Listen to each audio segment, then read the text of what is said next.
ವಕ್ಫ್ ವರದಿಯನ್ನು ಮುಚ್ಚಾಕೋದಕ್ಕೆ 150 ಕೋಟಿ ರೂಪಾಯಿಯನ್ನು ವಿಜಯೇಂದ್ರ ಆಫರ್ ಮಾಡಿದ್ರು ಅಂತಕ್ಕಂಥ ಆರೋಪ ಮಾಡಿದ್ರಲ್ಲ ಸಿಎಂ ಮತ್ತು ಪ್ರಿಯಾಂಕ್ ಖರ್ಗೆ ಅವರ ಆರೋಪಕ್ಕೆ ಇವತ್ತು ವಿಜಯೇಂದ್ರ ಅವರು ತಿರುಗೇಟು ಕೊಟ್ಟಿದ್ದಾರೆ.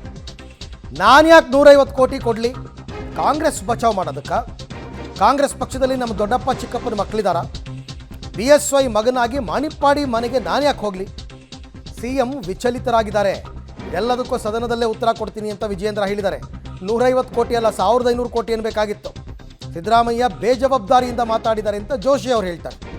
ಮಾಣಿಪ್ಪಾಡಿ ಹೇಳಿಕೆಯ ವಿಡಿಯೋ ಫುಟೇಜ್ ಇದೆ, ಈಗ ಉಲ್ಟಾ ಹೊಡಿತಿದ್ದಾರೆ ಅಂತ ಪರಮೇಶ್ವರ್ ಹೇಳಿದ್ದಾರೆ.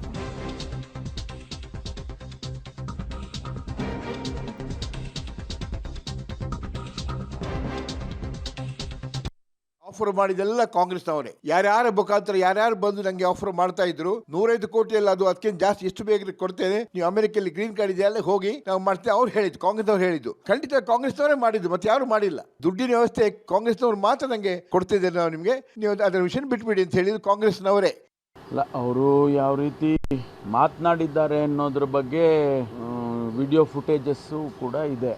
ಮೀಡಿಯಾದಲ್ಲೂ ಅದನ್ನು ಕವರ್ ಮಾಡಿದರು ಆ ಸಂದರ್ಭದಲ್ಲಿ. ಈಗ ಅವರು ಮಾತು ಬದಲಾಯಿಸ್ತಾ ಇದ್ದಾರೆ ಅಂತಂದರೆ ಅದನ್ನು ಯಾವ ರೀತಿ ನಾವು ಅದು ತೊಗೋಬೇಕನ್ನೋದು ಗೊತ್ತಾಗೋದಿಲ್ಲ. ಆದರೆ ಇಷ್ಟಂತೂ ನಿಜ, ಅವ್ರ ಮನೆಗೆ ಹೋಗಿದ್ದರು, ವಿಜಯೇಂದ್ರ ಅವರು ಆಫರ್ ಮಾಡಿದರು. ಅದನ್ನು ಅವರೇ ಹೇಳಿರೋದು. ಯಾರಿಗೂ ಗೊತ್ತಿತ್ತು ಅದು? ಅವ್ರು ಹೇಳದೇ ಇದ್ದರೆ ಯಾರಿಗೂ ಗೊತ್ತೇ ಆಗ್ತಿರ್ಲಿಲ್ಲ.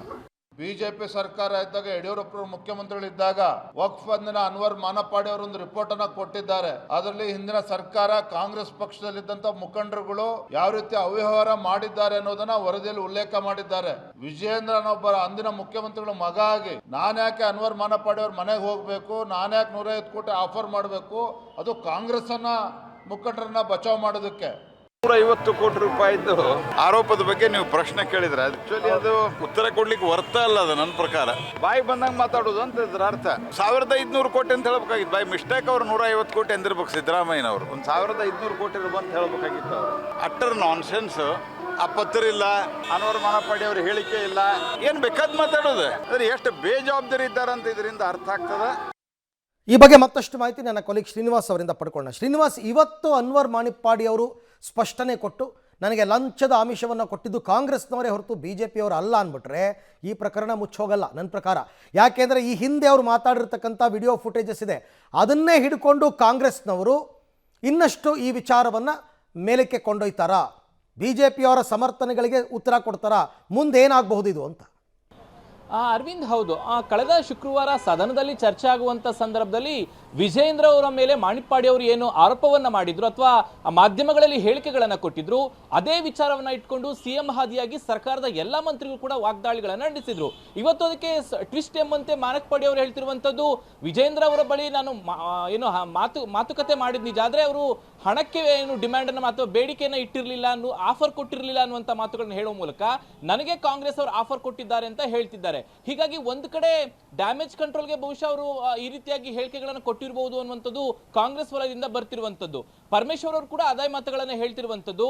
ಆ ಮಾಧ್ಯಮಗಳಲ್ಲಿ ಮಾಣಿಕ್ಪಾಡಿ ಅವರು ಏನು ಚರ್ಚೆಯನ್ನ ಮಾಡಿದ್ರು ಅದು ಎಲ್ಲರ ಮುಂದೆ ಇದೆ, ಈಗ ಅದನ್ನ ತಿರ್ಚೋಕ್ ಆಗುತ್ತಾ ಅನ್ನುವಂತಹ ಮಾತುಗಳನ್ನ ಹೇಳುವ ಮೂಲಕ ವಿಜೇಂದ್ರ ಮೇಲೆ ಏನು ಆರೋಪ ಇದೆ ಅದು ಸತ್ಯ ಅನ್ನುವಂಥ ರೀತಿಯಲ್ಲಿ ಕಾಂಗ್ರೆಸ್ ನಾಯಕರು ಮತ್ತೆ ಸಚಿವರು ಮಾತನಾಡ್ತಿರೋದು. ಹಾಗಾಗಿ ಈಗ ಒಂದ್ ಕಡೆ ಹಿಂದೆ ಮಾಣಿಪ್ಪಾಡಿ ಅವರು ಮಾಡಿರುವಂತಹ ಏನು ಆರೋಪ, ಈಗ ಕಾಂಗ್ರೆಸ್ ನಾಯಕರ ಮೇಲೆ ಮಾಡಿರುವಂತಹ ಆರೋಪ, ಇದೆಲ್ಲವೂ ಕೂಡ ನಾಳೆಯಿಂದ ಮುಂದುವರಿಯುವಂತಹ ಸೆಷನ್ ನಲ್ಲಿ ಮತ್ತೊಂದು ಸ್ವರೂಪ ಪಡೆದುಕೊಳ್ಳುವಂತಹ ಸಾಧ್ಯತೆ ಇದೆ. ಯಾಕೆಂದ್ರೆ ದೊಡ್ಡ ಮಟ್ಟದಲ್ಲಿ ಹೋರಾಟವನ್ನ BJP ಮಾಡಬೇಕು ವಕ್ಫ್ ವಿಚಾರದಲ್ಲಿ ಅಂತ ಹೇಳಲಾಗ್ತಿದೆ. ಹೀಗಾಗಿ ಕಾಂಗ್ರೆಸ್ ನಾಯಕರು ನನಗೆ 150 ಕೋಟಿ ಆಫರ್ ಮಾಡಿದ್ರು ಅನ್ನುವಂತಹ ಅನ್ವರ್ ಮಾಣಿಪ್ಪಾಡಿ ಅವರ ವರದಿ ಏನಿದೆ ಅಥವಾ ಅವರ ಹೇಳಿಕೆಗಳು ಏನಿದೆ ಅದು ಬಹುಶಃ ನಾಳೆಯಿಂದ ಮತ್ತೊಂದು ಸ್ವರೂಪಕ್ಕೆ ತಿರುಗುವಂತಹ ಸಾಧ್ಯತೆ ಇದೆ. ಒಟ್ಟು ಆರೋಪ ಪ್ರತ್ಯಾರೋಪಗಳ ನಡುವೆ ಸದನ ಮುಂದಿರುತ್ತೆ, ಯಾರು ಇದರಲ್ಲಿ ಗೆಲ್ತಾರೆ ಅನ್ನುವಂಥದ್ದನ್ನು ನೋಡಬೇಕು. ಮತ್ತೊಂದು ಕಡೆ ವಿಜೇಂದ್ರ ಅವರು ಕೂಡ ಏನು ಮಾತನಾಡ್ತಾ ಹೇಳಿದ್ದಾರೆ, ಕಾಂಗ್ರೆಸ್ ಅನ್ನು ಉಳಿಸೋದಕ್ಕೆ ನಾನು ಯಾಕೆ 150 ಕೋಟಿ ಆಫರ್ ಅನ್ನು ಕೊಡಬೇಕು ಅನ್ನುವಂಥದ್ದು. ಒಂದರ್ಥದಲ್ಲಿ ಅದು ಸತ್ಯ ಆಗುತ್ತೆ, ಆದ್ರೆ ಯಾಕೆ ಅನ್ವರ್ ಮಾಣಿಪ್ಪಾಡಿ ಅವರು ಅವತ್ತು ಆ ರೀತಿ ಹೇಳಿದ್ರು, ಈಗ ಈ ರೀತಿಯಾಗಿ ಹೇಳ್ತಿದ್ದಾರೆ ಅನ್ನುವಂಥದ್ದು ಚರ್ಚೆ ಆಗಬೇಕು. ಹಾಗಾಗಿ ನಾಳೆಯಿಂದ ನಡೆಯುವಂತಹ ಸದನದಲ್ಲಿ ಬಹುಶಃ ಎಲ್ಲಾ ವಿಚಾರಗಳು ಚರ್ಚೆ ಆಗ್ತದೆ. ಆಡಳಿತ ಮತ್ತೆ ವಿಪಕ್ಷ ಎರಡು ಪಕ್ಷಗಳ ನಡುವೆ ಬಹುಶಃ ಈ ವರ್ಕ್ ವಿವಾದ ಏನಿದೆ ಮತ್ತಷ್ಟು ದೊಡ್ಡ ಮಟ್ಟದಲ್ಲಿ ಫೈಟ್ಗೆ ಕಾರಣ ಆಗುವಂಥದ್ದು ಸಾಧ್ಯತೆ ಇದೆ. Arvind, right, thank you Srinivas, ತಮ್ಮ ಎಲ್ಲ ಮಾಹಿತಿಗಾಗಿ ಧನ್ಯವಾದ.